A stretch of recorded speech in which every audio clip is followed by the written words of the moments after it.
নমস্কাৰ সকলোলৈকে ইংৰাজী নৱবৰ্ষৰ বহুত শুভকামনা যাচিলোঁ। অনাগত দিনবোৰ যাতে সকলোৰে ভালে কুশলে পাৰ হয় তাৰে কামনা থাকিলে।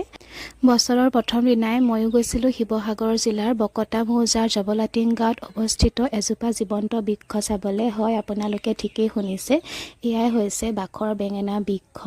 580 বছৰীয়া এই বিস্ময়কৰ জীৱন্ত বৃক্ষজোপা জানিব পৰা মতে আহোম স্বৰ্গদেউ চুহুংমুঙৰ এজন বিষয়াই ৰোপণ কৰিছিল আৰু 2013 চনত এক গৱেষণাৰ দ্বাৰা এই বৃক্ষজোপাৰ বয়স 580 বছৰ বুলি নিৰ্ধাৰণ কৰা হৈছে।